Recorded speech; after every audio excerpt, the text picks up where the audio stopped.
I've been married to my wife, Hazel, for 7 years. Our marriage wasn't perfect, but it was good.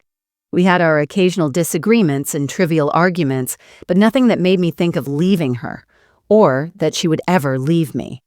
I never gave Hazel a reason to doubt my loyalty. No suspicious behavior, no unexplained late nights, no secret messages or shady social media activity. As far as I knew, there was trust between us. Then there's Candace, Hazel's younger sister. She's 30, and the best way to describe her is meddlesome. She has an insatiable need to interfere in situations that don't concern her, always playing judge and jury over people's relationships. She thrives on drama, convinced that someone is always cheating or lying, twisting narratives to make herself the center of attention. I tolerated her because she was Hazel's sister, but I never liked her. Now I can confidently say that I despise her. A few weeks ago, Candace crossed a line I never thought possible. She set me up in an elaborate loyalty test at my workplace, something so reckless and absurd that it nearly cost me my job. Even now, my hands shake with anger when I think about it. It started as an ordinary day. I arrived at the office, settled in, and got to work. Then, out of nowhere, a woman I had never seen before approached me. She was attractive, well-dressed, and overly friendly. At first, I thought it was just casual conversation, but within minutes, it became clear she was flirting. I immediately shut it down, showing my wedding ring, making it clear that I was married and not interested. I even mentioned Hazel multiple times, but she didn't back off. If anything, she pushed harder, finding excuses to linger, laughing too much at unfunny remarks, brushing her arm against mine accidentally. Something felt off. To protect myself, I went straight to HR and reported the encounter. My company has strict policies, so I thought it was best to be proactive. They took note and assured me they'd handle any issues if they arose. I assumed that was the end of it. 2 days later, I was called into a meeting with my boss. That same woman had filed a complaint against me. She accused me of harassment, claimed I made inappropriate comments, and even presented fake screenshots of messages she said I sent. Messages that never existed. My company has a zero-tolerance policy for harassment. Just the accusation was enough to put my entire career at risk.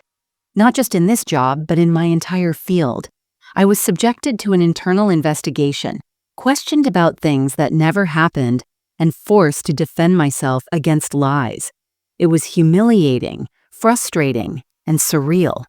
Fortunately, security cameras saved me. The footage proved that my interaction with her had been minimal and that I had done nothing inappropriate.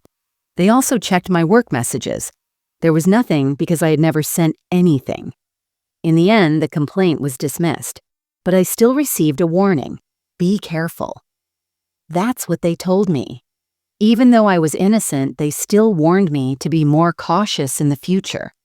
That's how damaging a false accusation can be. It leaves a mark, even when proven untrue. I was furious. I had barely managed to keep my job, all because someone decided to play a game at my expense. And I didn't have to wait long to find out who was behind it. Candace was behind it all. I went straight to confront her and demand an explanation. If anyone expected her to feel guilty or remorseful, they clearly didn't know Candace. She saw it as a necessary test to prove my faithfulness, as if it were some kind of clever experiment. She even acted like I should be grateful for the opportunity to prove my loyalty. I left immediately and went home to tell Hazel everything, expecting her to be just as outraged as I was. I thought she would see how twisted her sister's actions were, that she would defend me, because that's what a real wife would do. But instead, she defended Candace. She told me I was overreacting. I couldn't believe what I was hearing. I had just spent days fighting to clear my name, nearly lost my job, and my own wife was telling me it wasn't a big deal, that her sister was just looking out for her. I repeated everything back to her, hoping she would understand. Maybe she hadn't fully grasped that Candace had almost ruined my life, but she didn't see it that way. I told her there was a line Candace had crossed. No, not just crossed. She had completely obliterated it. This wasn't just meddling, it was dangerous. Hazel just sighed, looking exhausted by the whole conversation, and told me to let it go. That was the moment I knew something wasn't right. I didn't want to believe it. I didn't want to think my own wife would be capable of something like this. But the way she brushed it off, it was almost like Candace hadn't acted alone, and that made sense. I couldn't imagine Candace doing this on her own, coming up with such an elaborate plan to ruin my life. A lot of people have asked why my company still investigated me, even though I had already reported the incident to HR. I get why it seems strange. So let me explain. When I first mentioned the woman approaching me, I framed it as a precaution, just in case something weird happened later. At the time, I had no real incident to report. I didn't know who she was, and I had no reason to suspect I was being set up. I just told HR that she made me uncomfortable and that I had rejected her advances. HR took note of it, but without a formal complaint, there wasn't much they could do. Then, when she later filed her false accusations with fake evidence, my initial report helped my case, but the company still had to go through the proper procedures. I get it. Anyone can make a report, even someone who's actually guilty, as a way to cover themselves, so they had to take it seriously. That's why I ended up under investigation, even though I had been proactive. And unfortunately, Candace faced no legal consequences. She never filed the report herself. Her friend did. At this point, I was realizing just how deep Hazel's betrayal might have gone. If she really was involved, that meant she not only set me up, but also watched me suffer for days, knowing exactly what was happening, and said nothing. She was willing to risk everything just to get the answer she wanted, no matter the cost. It was just a gut feeling at first, but I had plenty of reasons to suspect her involvement. After my initial realization, I started replaying everything in my head, even details I left out before, because it all felt too much. But the biggest red flag? My wife's complete lack of concern. Hazel finally admitted it. Not only did she know about the whole thing, but she was the one who asked Candace to do it. She didn't even seem truly guilty when she confessed. She just looked at me and said she had a moment of doubt and thought this was the best way to put her mind at ease. I stared at her, trying to process it. Her sister had almost destroyed my career, all because she had some personal insecurities she refused to handle like an adult. She said it so casually, like it was nothing. But to me, it was everything. I couldn't even stand to be near her. I completely shut down. I stayed in the house, but I barely spoke to her. I stopped eating with her, stopped having any real conversations. I could see her starting to panic, but I didn't care. She had made her choice. These were the consequences. Candace, on the other hand, had no remorse whatsoever. If anything, she was proud of what she had done. I confronted her again, asking if she even understood the gravity of her actions. Did she realize how easily this could have gone wrong? If HR hadn't believed me, I would have lost my job. My entire career could have been destroyed over her so-called test. She just laughed, said that an innocent man wouldn't lose his job. Unfortunately, that's not how the real world works. It's like driving drunk. Maybe nothing happens, or maybe it all goes terribly wrong. That conversation made one thing clear. Both Hazel and Candace were completely insane. I told Hazel I couldn't stay in the same house as her.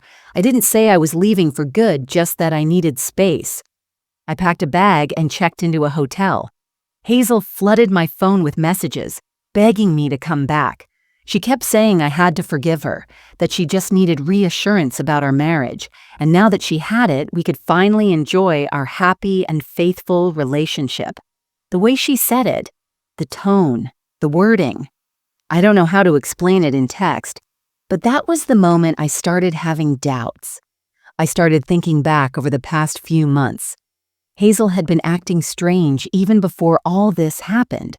Sometimes distant, sometimes overly affectionate, almost like she was overcompensating for something. I hadn't thought much of it at the time, but now I realized this wasn't about me. She was projecting. So I started digging. It didn't take long to find the truth. One day, I went back to the house under the excuse that I needed to pick something up. If there was anywhere I could find proof, it would be on her phone or tablet. I expected to find more messages between her and Candace about the setup. What I found was much worse. I asked for her iPad, saying I needed to check something for work and needed a bigger screen. Then I went to the bedroom, pretending to pack, and asked her to give me some space. Told her I didn't need her hovering over me. She kept apologizing, just like before. But what I found? Hazel had reconnected with her ex. I found out that Candace was behind everything. I went straight to confront her and demand an explanation. If anyone expected her to feel guilty or remorseful, then they clearly don't know Candace. She treated the whole thing like an experiment, as if I should be grateful for the opportunity to prove my loyalty. I went home and told Hazel everything, expecting her to be as outraged as I was. I thought she would see how twisted her sister's actions were. I thought she would defend me, the way a real wife should. But instead, she defended Candace. She told me I was overreacting. I couldn't believe what I was hearing. I had spent days fighting to clear my name, nearly lost my job, and my own wife was telling me it wasn't a big deal, that her sister was just looking out for her. I repeated everything, thinking maybe she hadn't fully understood. I told her that her sister had almost ruined my life, but she didn't seem to grasp it. I told her Candace had crossed a serious line, that this was beyond a simple mistake. It was dangerous. Hazel just sighed, looking exhausted, and told me to let it go. That was the moment I knew something wasn't right. I didn't want to believe it. I didn't want to think my own wife could be part of this. But the way she dismissed it, the way she acted like it wasn't a big deal, made me wonder if Candace hadn't acted alone. And it made sense. Why would Candace do something so extreme on her own? To clarify something many people have asked, my job investigated me even though I had previously reported the incident to HR. I get why that might seem strange. So here's what happened. When I first mentioned the woman who approached me, I framed it as a precaution just in case anything weird happened. But at the time, there was no actual incident to report. I didn't know who she was, and I had no reason to suspect someone was setting me up. I only mentioned that her behavior made me uncomfortable and that I rejected her advances. HR noted it but couldn't do much without a formal complaint. Then, when this woman later filed a false complaint with fake evidence, my prior report helped, but the company still had to follow proper procedures. After all, anyone can file a complaint. HR couldn't just take my word over hers without investigating. Since she had fake evidence, they had to treat it seriously until they could prove it was fabricated. That's why I ended up under investigation, even though I had acted responsibly from the start. As for Candace, she faced no legal consequences because she didn't file the complaint herself. Her friend did. At this point, I was starting to realize how deep Hazel's betrayal might go. If she was involved, that meant she had watched me struggle for days, saw me nearly lose my job, and said nothing. She didn't care about the damage, only about getting the answer she wanted. I couldn't ignore it anymore. Everything about Hazel's reaction felt off. She wasn't just indifferent. She seemed too comfortable with what had happened. Eventually, she admitted it. Not only did she know about the test, but she was the one who had asked Candace to set it up in the first place. And she didn't even seem particularly guilty about it. She just looked at me and said she had a moment of doubt and needed reassurance. I stared at her, trying to make sense of it. Her sister had nearly destroyed my career just because she refused to deal with her own insecurities like an adult.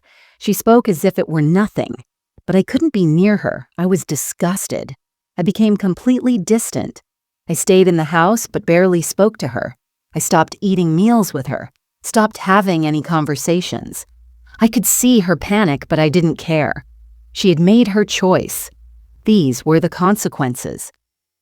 Candace, on the other hand, showed no remorse. She was actually proud of what she had done. I confronted her, asking if she understood how serious this was. If HR hadn't believed me, I could have lost my job, my entire career, all because of her little test. She just laughed and said that an innocent man wouldn't have lost his job anyway. Unfortunately, that's not how the real world works. It's like drunk driving. Maybe nothing happens, or maybe it turns into a disaster. Talking to Candace again made me realize how completely unhinged she was. And it also made me realize I couldn't stay with Hassel. I told her I couldn't live in the same house as her. At the time, I didn't say I was leaving for good. I just said I needed space. I packed a bag and went to a hotel. Hassel flooded my phone with messages, begging me to come back, saying I had to forgive her because now she had proof that our marriage was strong and faithful. The way she said it, the tone she used, it's hard to explain in text, but that was the moment I started to doubt everything. Looking back, I remembered how strangely she had been acting for months. Sometimes she was distant, other times overly affectionate, like she was compensating for something. At the time, I hadn't thought much of it, but now it clicked. This wasn't about me. She was projecting. So I started digging. I didn't have to look far. What I found confirmed everything. One day, I went back to the house, pretending I needed to grab something. If there was proof, it would be on her phone or tablet. I asked for her iPad, saying I needed a bigger screen for work. Then I went to the bedroom and told her to give me some space. She stayed outside, still apologizing. I expected to find more messages with Candace about the test, but what I found was worse. She had reconnected with her ex. The messages weren't explicit, no meetups or inappropriate pictures. But they weren't innocent either. They were full of shared memories, inside jokes, little comments about how things used to be. It was obvious they had been talking for a while, and then I saw it. They had met in person. That was all I needed to know. Hassel felt guilty. She had been talking to her ex, maybe even cheating on me emotionally or physically. And instead of admitting it, she set up a test to ease her own conscience. I confronted her after sending everything to my phone. At first, she denied it, saying they were just catching up. I lied, telling her I could understand if it was just nostalgia. Finally, she admitted it. She had started talking to him again. Yes, they had met up. But she swore it wasn't real cheating, just emotional.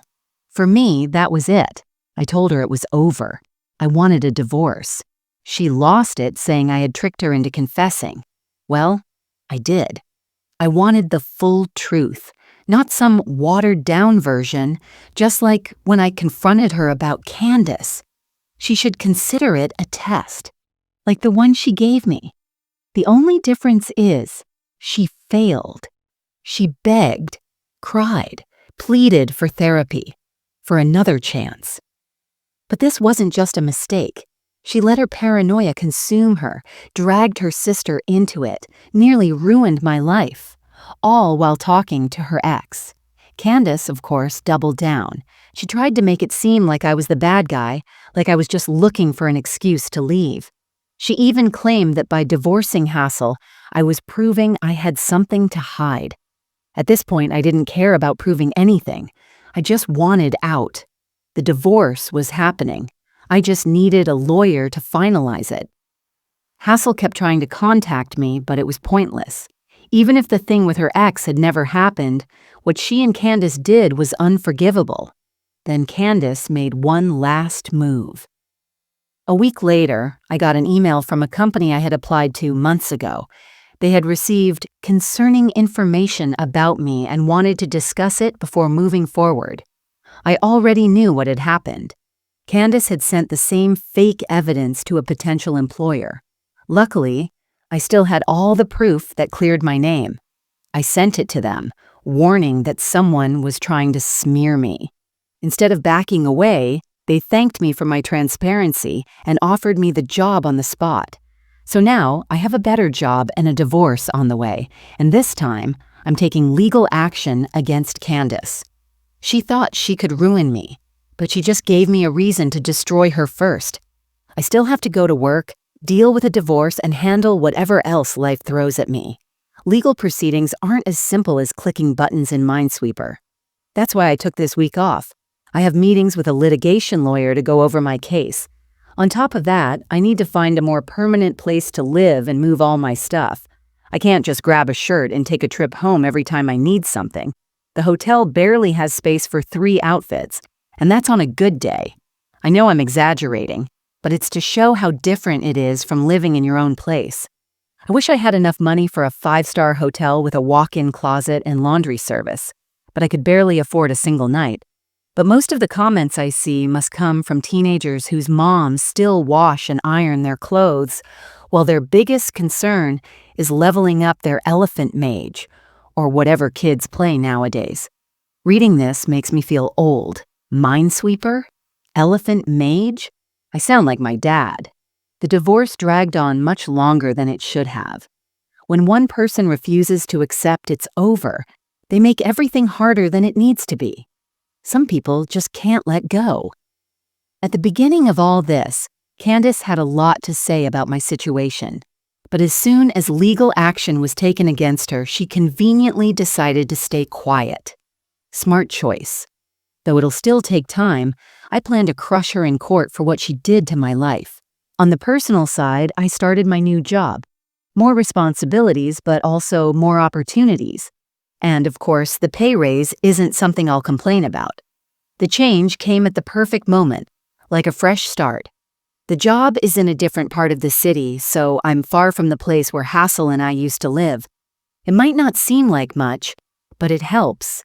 It makes it feel like my old life is long gone, like I've stepped into something completely new.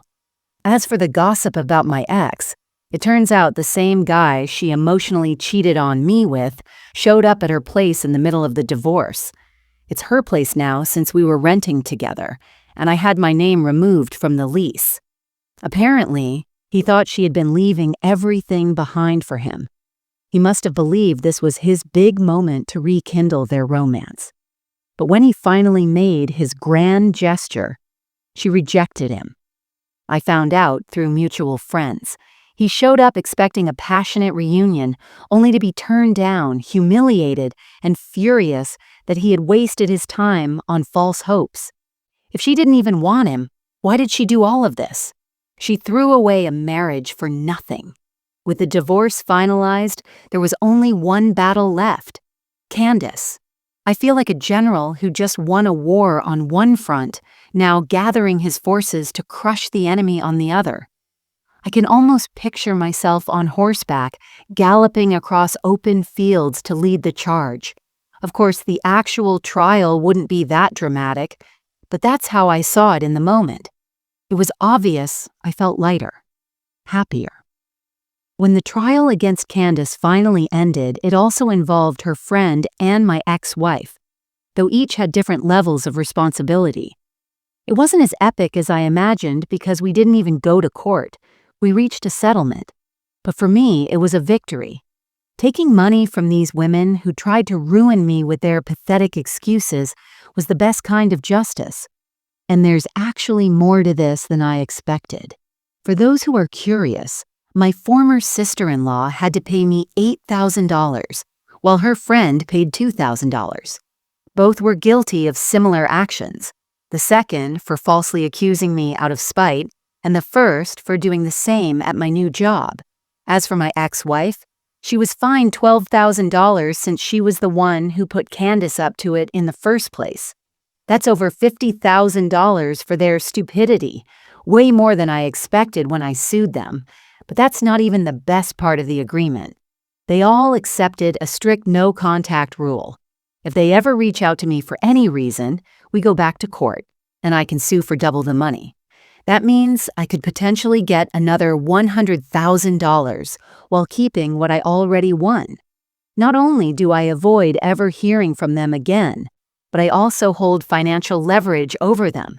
And while the money is obviously great, the best part was watching their faces as they signed the papers. Candace and her friend were furious, more than I can even describe. Hassel, on the other hand, just looked sad. And that's it. There's nothing left to say, just a thank you to everyone who stuck around from the start of my story to the very end.